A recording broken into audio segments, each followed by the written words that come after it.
Hi friends, welcome to பபீஸ் lifestyle. இன்றைக்கி நம்ம சேனலில் ரொம்பவே யூஸ்ஃபுல்லான வீடியோ தாங்க பார்க்க போகிறோம். வாங்க வீடியோக்குள்ளே போயிடலாம். நம்ம மொத்தமாக பாசிப்பருப்பு, துவரம்பருப்பு, கடலைப்பருப்பு, உளுத்தம்பருப்பு இதெல்லாம் வாங்கி டப்பாவில் இந்த மாதிரி கொட்டி வச்சுருக்கக்குள்ள சீக்கிரமாகவே வண்டுலாம் அதில் வர்றதுக்கு சான்ஸ் அதிகமாக இருக்குது. அந்த மாதிரி வண்டு, பூச்சி அதெல்லாம் நிறையா வராமல் இருக்கிறதுக்காக அதில் ஒரு 5-6 மிளகை மட்டும் போட்டுட்டு நல்லா மிக்ஸ் பண்ணிவிட்டு கலந்து விட்டுருங்க. கலந்துட்டு அப்படியே மூடி போட்டு ஸ்டோர் பண்ணி வச்சுக்கலாம். இது ரொம்ப நாள் வரைக்கும் பூச்சி, வண்டு இதெல்லாம் வராமல் இருக்கும்.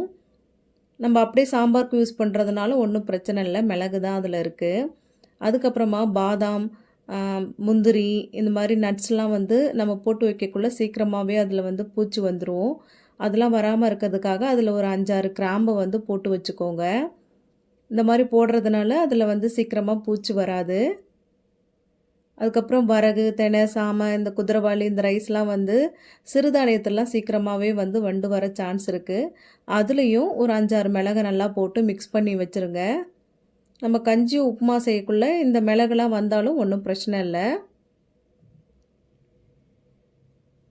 இதை அப்படியே நல்லா ஸ்டோர் பண்ணி வச்சுட்டிங்கன்னா ரொம்ப நாள் வரைக்கும் அதில் பூச்சி, வண்டு இதெல்லாம் வரவே வராது. அதுக்கப்புறம் கோதுமை மாவும் நம்ம மொத்தமாக மிஷினில் கொடுத்து அரைச்சிட்டு வந்ததுக்கப்புறமா அந்த பெரிய பாத்திரம் ஸ்டோர் பண்ணி வைக்கக்குள்ள அதில் 1 ஸ்பூன் தூள் உப்பு சேர்த்துட்டு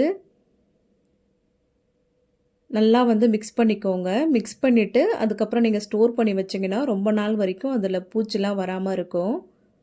இந்த டிப்ஸ் ரொம்பவே யூஸ்ஃபுல்லாக இருக்கும். ட்ரை பண்ணி பாருங்கள்.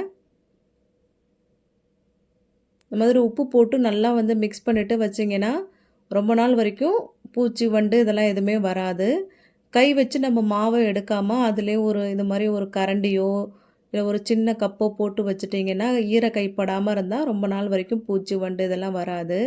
கற்பூரம் சீக்கிரம் கரைஞ்சி போகாமல் இருக்கிறதுக்காக அதில் கொஞ்சமாக அரிசி, ஒரு 5-6 மிளகை நல்லா போட்டுட்டு நல்லா கலந்து விட்டுட்டு நீங்கள் ஸ்டோர் பண்ணி வச்சுட்டிங்கன்னா கற்பூரம் சீக்கிரமாக கரையாமல் இருக்கும். இந்த டிப்ஸும் நல்லாவே உங்களுக்கு யூஸ்ஃபுல்லாக இருக்கும்.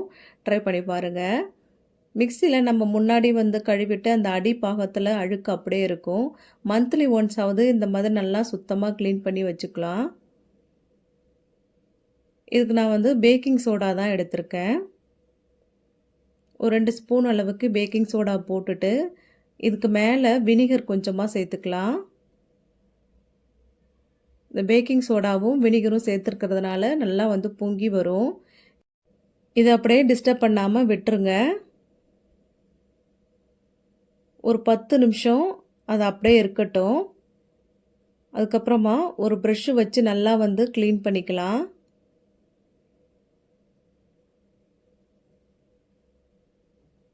நான் பாத்திரம் தேய்க்கிற ஸ்பாஞ்சு வச்சு க்ளீன் பண்ணோன்னா ரொம்ப கஷ்டமாக இருக்கும். அதனால் நான் ப்ரஷ்ஷு வச்சு க்ளீன் பண்ணிக்கிறேன்.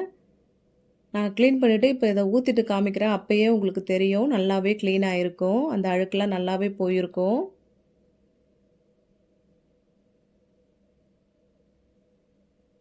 இப்போ சுத்தமாக நல்லா வாஷ் பண்ணிவிட்டு காமிக்கிறேன். நல்லாவே உங்களுக்கு அழுக்கு சீக்கிரமாகவே போயிடும். இந்த டிப்ஸும் ரொம்ப உங்களுக்கு யூஸ்ஃபுல்லாக இருக்கும்னு நினைக்கிறேன்.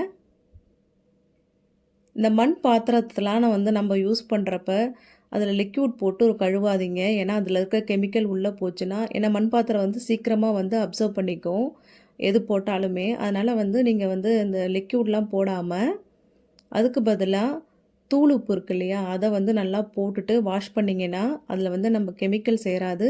உங்களுக்கு எண்ணெய் பிசராக இருக்கட்டும், அதில் இருக்கிற நம்ம நான்வெஜ்லாம் சமைச்சோம்னா அந்த ஸ்மெல்லாம் சீக்கிரமாகவே போயிடும். வேறு எந்த பொருளும் வேண்டாம். உப்பு மட்டும் போட்டு நல்லா தேய்ச்சிட்டு வாஷ் பண்ணி வச்சுக்கோங்க. நல்லா உங்களுக்கு சூப்பராக இருக்கும். பாத்திரம் நல்லா சூப்பராக க்ளீன் ஆகிடும்.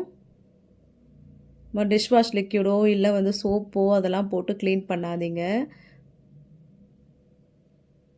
வாஷ் பண்ணிவிட்டு காமிக்கிறவங்களுக்கு இப்போ நல்லா பளிச்சுன்னு இருக்குது. அதில் இருக்கிற எண்ணெய் பிசுறெல்லாம் நல்லாவே போயிருக்கும் பாருங்கள். ஏன்னா நம்ம டிஷ்வாஷ் லிக்யூட் போட்டு கழுவக்குள்ளே அதில் இருக்கிற கெமிக்கல்லாம் உள்ளே அப்படியே போயிட்டு நம்மளுக்கு பாத்திரம் ஹீட் ஆகி நம்ம சமைக்கக்குள்ளே அது நம்ம உடம்புக்கு அவ்வளோ நல்லதில்லை. இந்த மெத்தடில் தூள் உப்பு போட்டு நல்லா க்ளீன் பண்ணிவிட்டு நீங்கள் அதுக்கப்புறம் சமைச்சிங்கன்னா உடம்புக்கு ரொம்பவே நல்லது. பழுத்த வாழைப்பழத்தோடு தூக்கி போட்டுறாதீங்க. இதை நல்லா யூஸ்ஃபுல்லாக மாற்றிக்கலாம். இந்த தோலை இப்போ நான் கையில் காமிக்கிறேன். நீங்கள் ஃபேஸில் போட்டு நல்லா தேய்ச்சிட்டு வாஷ் பண்ணிங்கன்னா ஃபேஸ் வந்து நல்லா உங்களுக்கு ஷைனிங்காக இருக்கும்.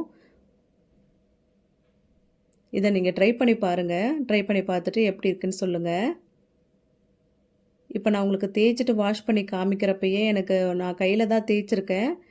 நாங்கள் வந்து ஃபேஸில் வந்து தேய்ச்சோம்னா நல்லாவே உங்களுக்கு வந்து ஃபேஸ் வந்து நல்லா பிரைட்டாக இருக்கும். நான் இப்போ உங்களுக்கு வாஷ் பண்ணிட்டும் காமிக்கிறேன். நல்லா வந்து பிரைட்டாக நல்லா வந்து ஷைனிங்காக இருக்குது பாருங்கள். இந்த டிப்ஸு நல்லாவே உங்களுக்கு யூஸ்ஃபுல்லாக இருக்கும். இப்போ நெக்ஸ்ட்டு டிப்பை பற்றி பார்த்துடலாம்.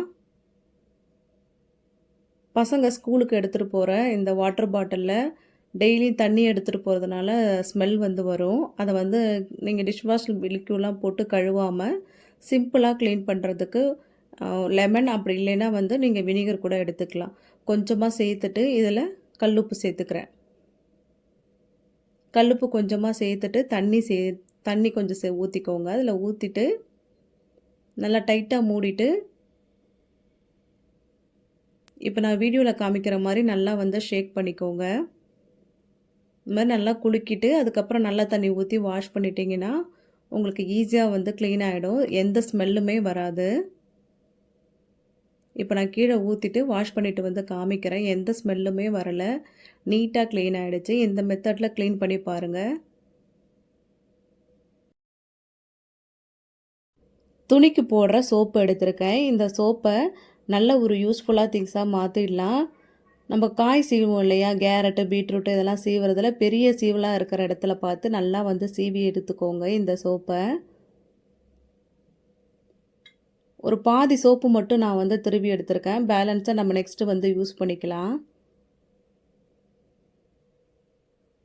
நல்லா வந்து துருவினதுக்கப்புறமா இதை அப்படியே ஒரு பாத்திரத்துக்கு மாற்றிக்கிறேன்.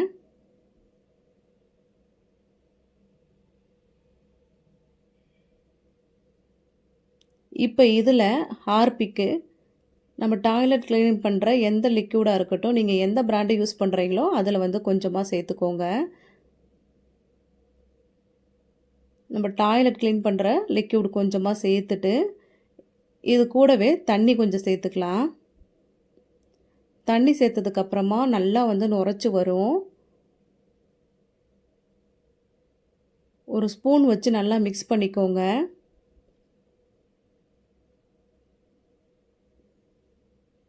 நல்லா மிக்ஸ் பண்ணதுக்கப்புறமா இப்போ இன்னும் கொஞ்சமாக தண்ணி சேர்த்துக்கிறேன். தண்ணி சேர்த்துட்டு இந்த ஒரு லிக்யூட் போதுங்க. நீங்கள் வந்து வாஷ் பேஷனு, அதுக்கப்புறம் பைப்பு, பாத்திரம் க்ளீன் பண்ணுற சிங்க்கு இதெல்லாம் நல்லா வந்து க்ளீன் பண்ணிக்கலாம். ஏன் டாய்லெட் கூட நீங்கள் இதை ஊற்றி க்ளீன் பண்ணி பாருங்கள், நல்லா பளிச்சுன்னு இருக்கும். இதை பழைய பெனாயில் வாட்டர் பாட்டில் இருந்துச்சு, அதில் வந்து தேங்காய் சிரட்டையை ஓட்டை போட்டு இந்த லிக்விடை ஊற்றிட்டு இது மூடியில் ஊக்கு வச்சு நல்லா வந்து குத்தி விட்டுக்கோங்க. நம்ம கை வச்சு தெளிக்க வேண்டாம், நல்லா ஈஸியாக இருக்கிறதுக்காக ஊக்கு வச்சு நல்லா வந்து ஓட்டை போட்டுக்கிறேன்.